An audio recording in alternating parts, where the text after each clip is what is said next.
all human beings are desiring to achieve perfection in human life. They just want to get through. Just do it. That's all. Just do it. With Nike or whatever else. But that's not the goal of life. Just do it. There is the story of Ajamil in here. Vritrasura, Chitraketu. This is Ajamil.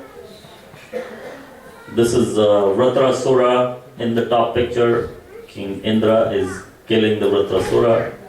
And in the bottom you see Indra is now trying to run away from Brahmahatya.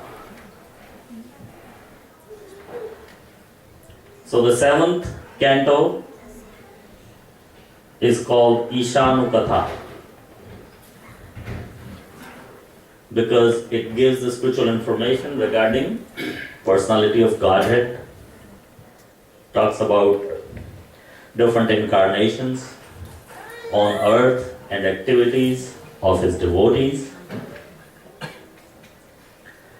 Scriptures dealing with these subjects are essential for progressive human life. It talks about Lord Varaha, Lord Nrsimha,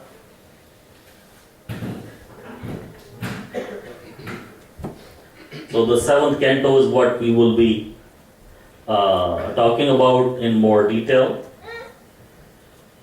But in the 8th canto, just to give you a quick overview, it's called Nirodha, or how the Lord ends the creation, end of the creation. Nirodha is the end of the creation. The winding up of all energies employed by the creation, such potencies, emanations coming from personality of Godhead, who eternally lies in the Karna ocean. Cosmic creation manifested with his breath, again dissolved in due course. Like we were discussing yesterday, the life of Brahma and all. Breathing out and breathing in. So breathing out is the creation of the Brahmanda, and breathing in is the end, or Nirodha. It also discusses the Gajendra story, churning of the milk ocean. You seen this big statue of churning of the milk ocean in the bottom? Indonesia, India. Where else? Yeah, it's Thailand. It's Bangkok. Bangkok airport. It's bigger than life. All these characters are bigger than us. And in the top you can see the Mohini avatar killing that demon, making Rahu and Ketu. Now the 9th canto is about liberation or goal of life. Mukti or Jivan Mukt, liberation of the conditioned souls encaged by the gross and subtle covering of body and mind. When freed from all material affection, the soul, giving up gross and subtle material bodies, can attain the spiritual sky in the original spiritual body and engage in transcendental loving service to the Lord in Vaikuntha Loka or Krishna Loka. Because all the other Loka in collectively are also called Vaikuntha Loka.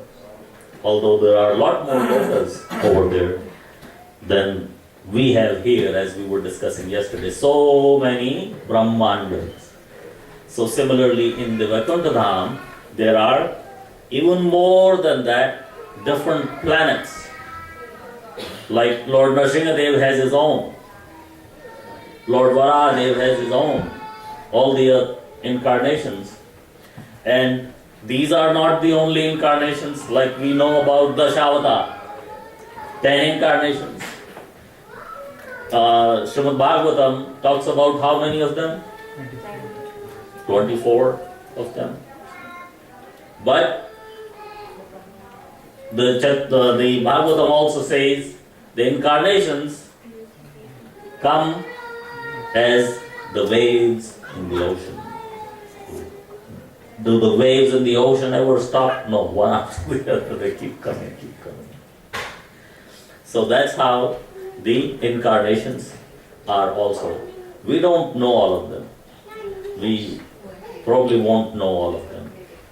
But for what information we have given for us, the Kali beings, that's good enough for us. So when the soul is situated in the original constitution position of existence, he is said to be liberated. It is possible to engage in transcendental loving service to the Lord and become Jivan Mukta, a liberated soul, even within the material body. So liberation doesn't all have to mean that we leave the body, as long as one is perfectly situated in devotional service, is just like liberated anyways. Mukti is always standing in front of the devotee, say, okay, please. And devotee says, no, it's all right. Let me just serve. Example given is Amrish Maharaj. And there is also pastimes of Lord Ramachandra in the 9th canto. Then we come to the final 10th canto, and that is known as Ashraya. Who's our Ashraya? He's our Ashraya. His pastimes from his divine appearance to disappearance are described in the 10th canto. The transcendence, the summum bonum, from whom everything emanates, upon whom everything rests, and in whom everything merges after annihilation. He is the source and support of all. The Ashraya is also called the Supreme Brahman. As the Vedanta Sutra, Athato Brahma Jigyasa, Srimad Bhagavatam especially describes this Supreme Brahman as Ashraya. This is in the 1st canto, 1st chapter and 1st verse. That our Ashraya is Krishna. Shri Krishna is the Ashraya, and therefore the greatest necessity of life is to study the science of Krishna. Alright? So that is the overview. There are 2 other slides that talk about all the different pastimes.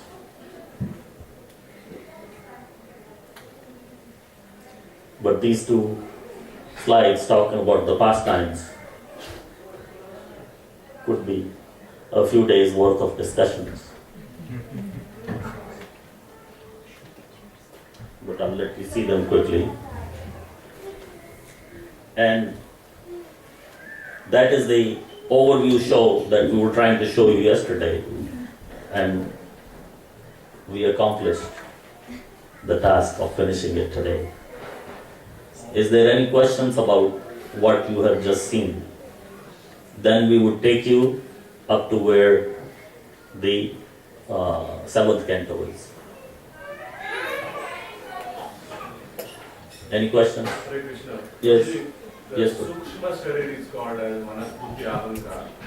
Yeah. And Sukshma also means very, very small. Yeah. So, can you elaborate more on that, and which we cannot see by the eyes or any materially made instruments? Yes. You cannot check anybody's mind or the intelligence or the Ahankar. You know, if somebody says, I have Ahankar, or when we say, oh, that person has a very big ego, Yes. so we can't really see his big ego or his small ego, what it is. No. So, can you describe more of that? Okay. Sukshma has more than one meaning. One meaning you are saying is very small. But when it comes to this Sukshma, it's like gross or subtle.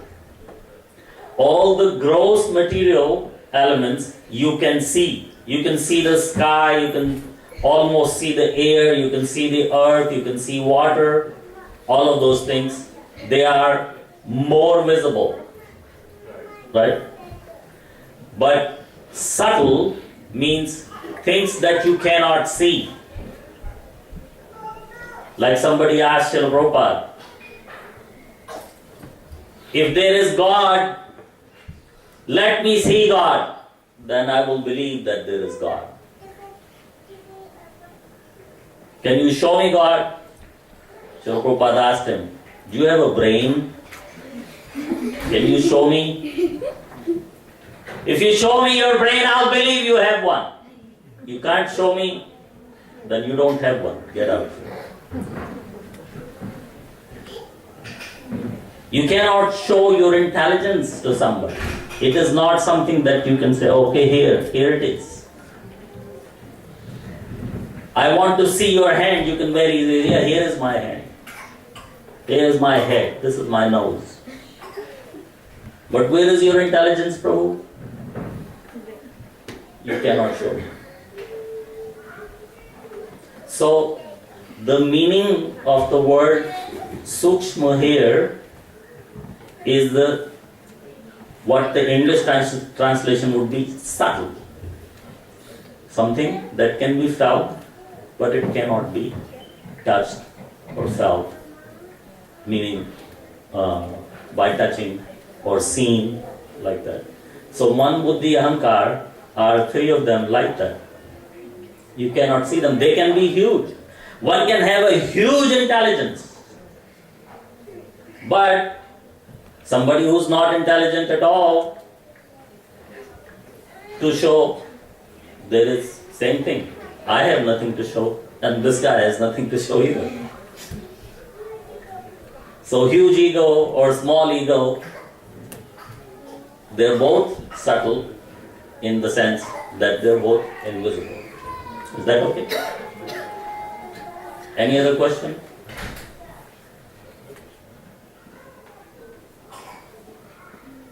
You have a question? Why this whole material world is created from which we cannot, so hard to establish connection with Krishna, establish the relation with Krishna and get on. Why it is so complicated and why it is Why it is complicated? Or why there is Maya there? You said the fourth canto explains about why this has been created. दुनिया बनाने वाले क्या तेरे मन में समाई का ये दुनिया बनाई? The biggest question is, काय ये प्रीत बनाई? Why did you create these human beings who have a tendency to love? Because we all do. We all have that tendency to love or feel loved or love somebody. And that is our constitutional position, because we are made to love, but we're using that love in all kinds of wrong places, here and there, and thinking that I am this body, so everybody who's related with this body is my family. Everybody who works with this body is my co-worker. Everybody who lives with this body is my neighbor. All of those things are correct. They're not absolutely wrong, but that the whole thing is based on a wrong basis that I am this body. I am not this body. And that soul's constitutional position is to love God. And that soul was created to be in the Vaikuntha Dham with God, to love Him or to serve Him or to be loved by Him. But when we decide, oh well, why do I have to always serve? Why nobody ever comes to serve me? Why is Krishna getting all the service? What about serving me? Nobody serves me. You hear how many times me, and then we come to me, down into the material world. There is a nice story about it. I think it comes from the Christian faith, but we use it anyways in Krishna consciousness because most of our devotees do come from Christian families or have taken birth in Christian homes. So we use that, and it says that there was Adam and there was Eve. And they were sent down to the Eden Garden or the Central Park of New York or someplace like that, where there was nobody else. And God told them, you can do anything here. Just enjoy, eat the fruit growing on the trees. Everything is okay.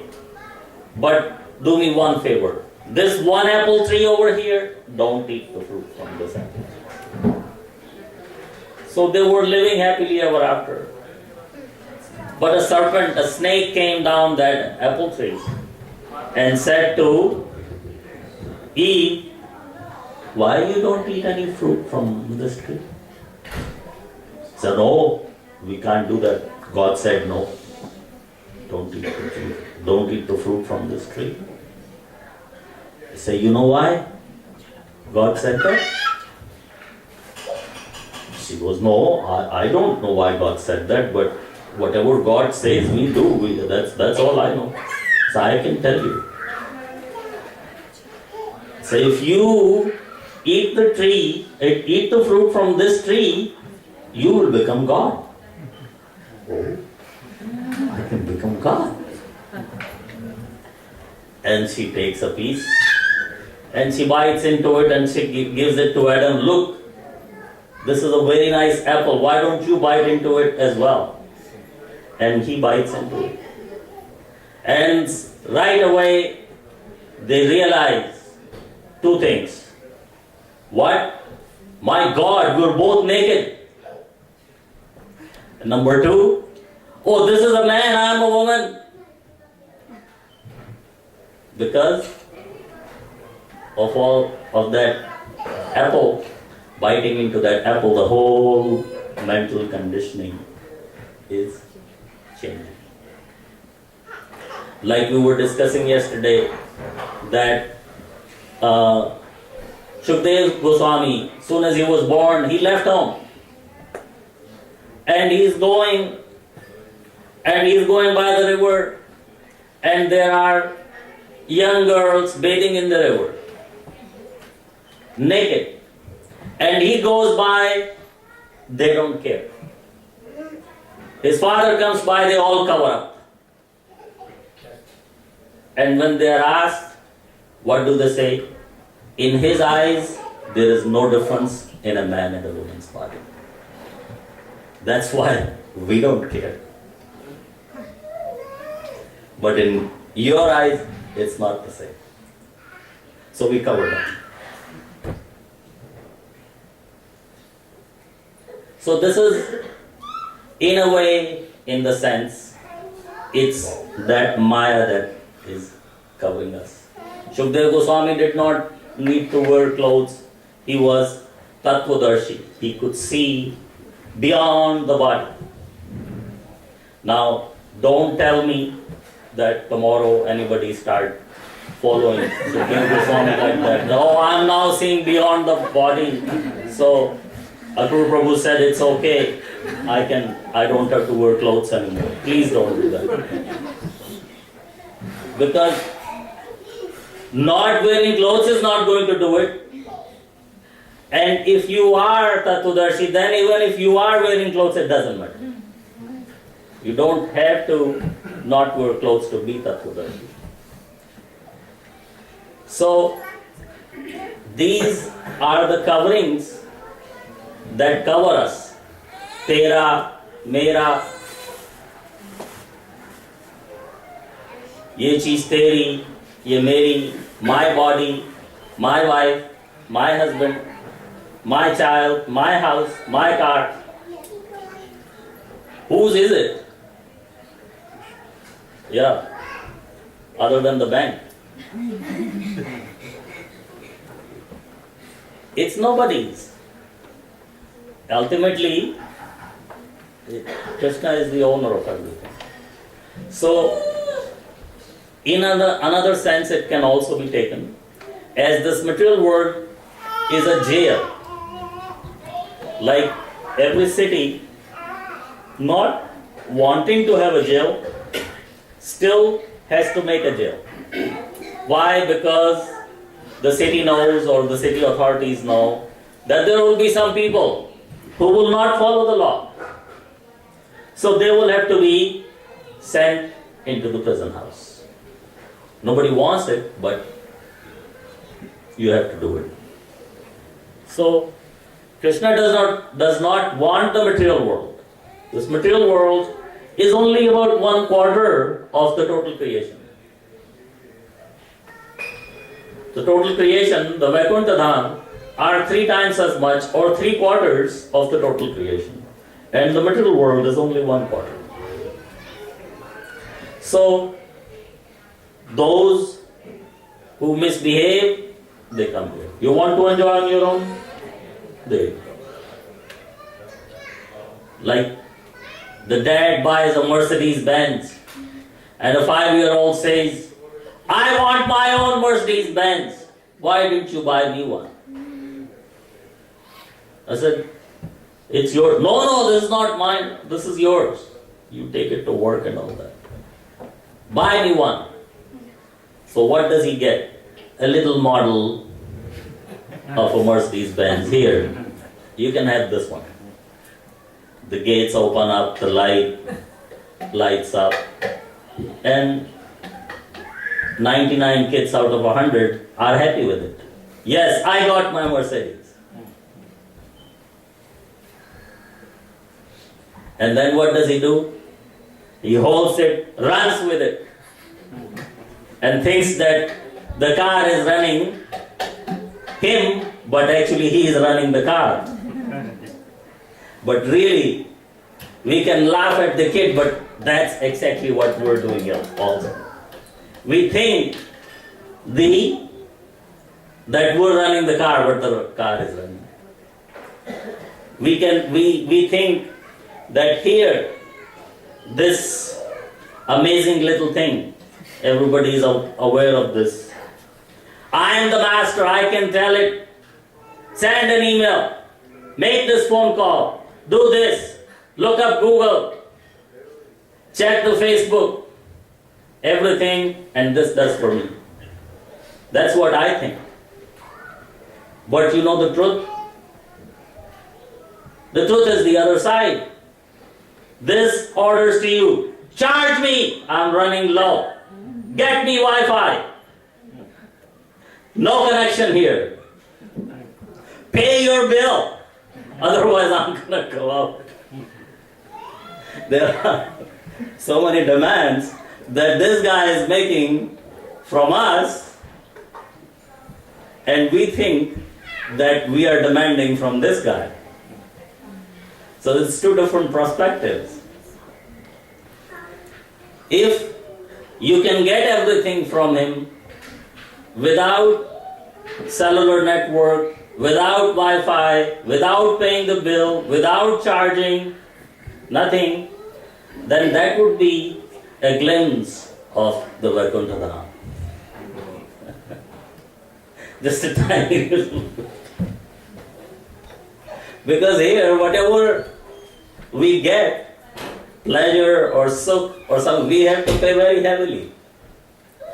We have to pay through our noses to get anything. What is it free? Of course, the most important things are free, which the city is trying to charge us for those too. The city says, we provide you the water, although Krishna provides the water. The Coke is another case. Krishna doesn't provide Coke, it's the Coke. But all the ingredients are still provided by Krishna. We just manipulate those. So this is like a prison house. Is that okay? Anybody else? And the very new story that you told, is it from the Christian scripture, like the Bible? It's called biblical. So I don't know if it's directly from the Bible or there are other stories that are connected to the Bible. I've just heard it from other devotees. I don't know anything, I just repeat. I hear from nice devotees like Madhupati Prabhu and his guru, Jadwat Swami, and I just repeat. I'm like a parrot. Yes, very good. Yes. Yesterday you told me to collect the questions. Oh, you have questions? Somebody gave you?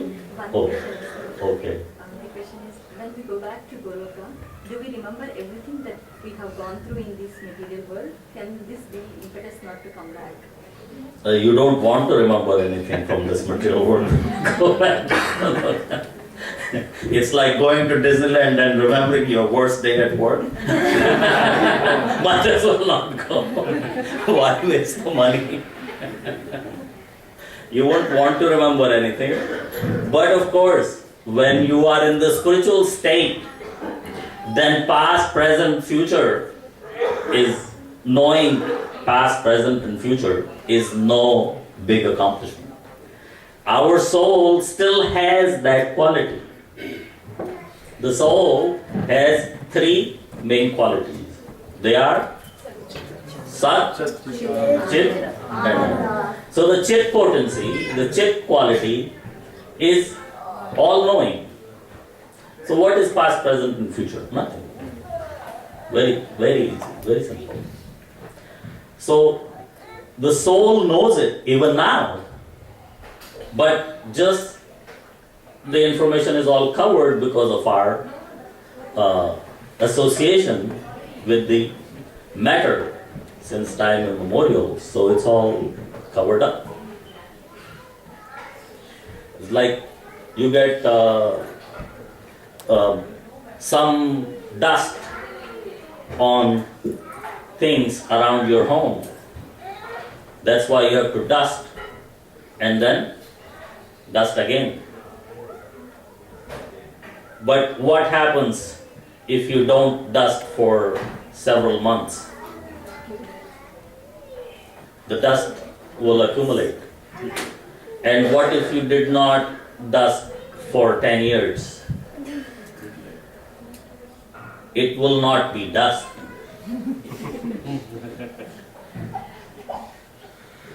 Or you can say it will be dust only. And what if you don't do it for 100 years? You will not know that there was anything behind the dust. What about 1,000 years? You will have no idea that anything was ever here before. 10,000 years? But the dust accumulating on us, it's millions of years. So that's why we are so far away from the truth and we think, oh, I'm actually enjoying myself. Anybody comes to ask me how, I'm fine. I'm good as one can be. I'm perfect. Perfect. Fantastic. Really? Start counting how many problems you're having and then tell me how fantastic you are. So we just think of that from top, but inside, all that knowledge is there, but it's all covered up. And when we regain the spiritual identity, as we said in the 9th canto, the liberation, regaining that spiritual identity is removal of all that dust and making it crystal clear. Okay? So all of these Shastras, all of these Puranas, Srimad Bhagavatam itself, this is also called Bhagavad Puran. Also the Bhagavad Gita, they're all conversations. They're all questions and answers. Just like you're answering, you're asking questions. I'm trying to give answers on behalf of Srila Vasudev, but you're asking genuine questions from your heart. And I'm trying to give answers from these scriptures coming from the spiritual authorities, not from me. So, similarly, that way, all these scriptures are written. So all the pastimes that we showed you are going on or being explained in answers to the questions. So in the 6th canto, Shukdev Goswami is explaining to Parikshit Maharaj about all the family lineage, chronology, from where, who came, Manu's son, and which Prajapati, and so on. Kashyapa was son of Marichi, and Kashyapa had 2 wives, the Aditi and Diti, and Aditi gave birth to all the Devatas, and Diti gave birth to all the Asuras, and he's lining up all those names and all that.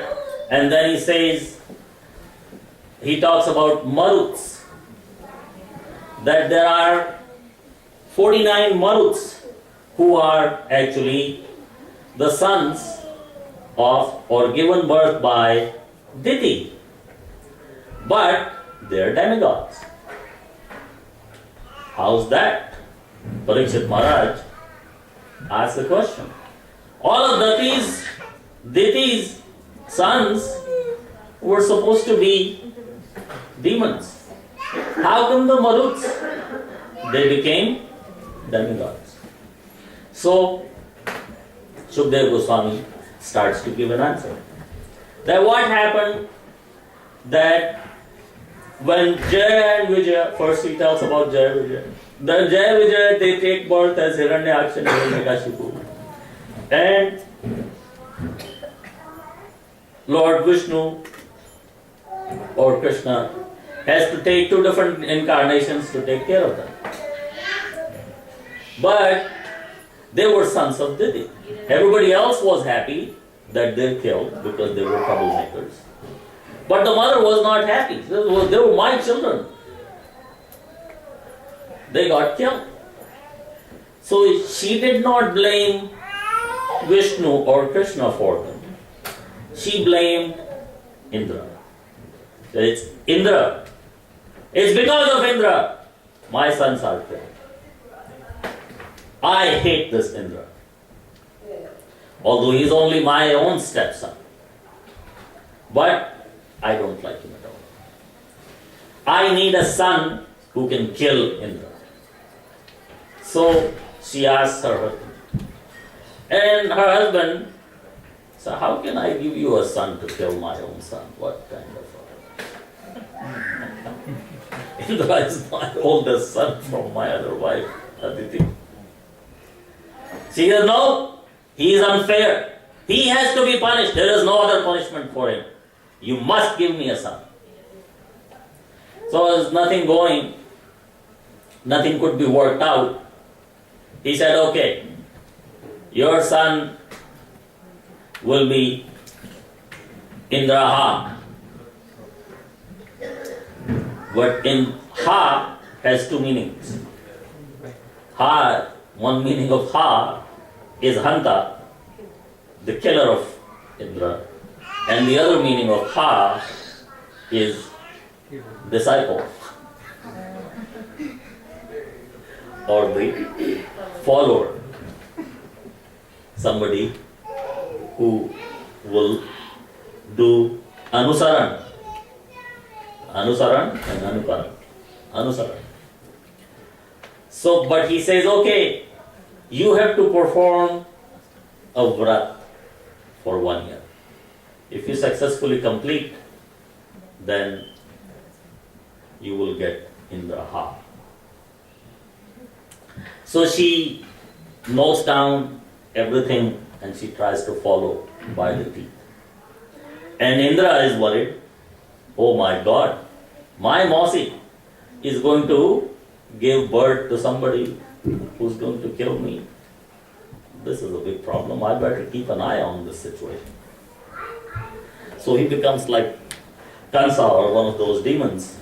They say, oh, she's going to give birth to somebody who's going to kill me. I'll take care of him first. So he goes and serves his Mausi very nicely. Oh, you're pregnant, I'm here to look after you. And this, that, and he's keeping an eye on her. So one night she was very tired and she ate and she did not take a bath and she went to bed. She went to sleep after eating but before bathing.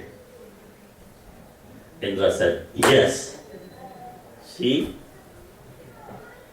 defaulted. She broke her bath. Now I'm going to go right in her womb. So he makes a little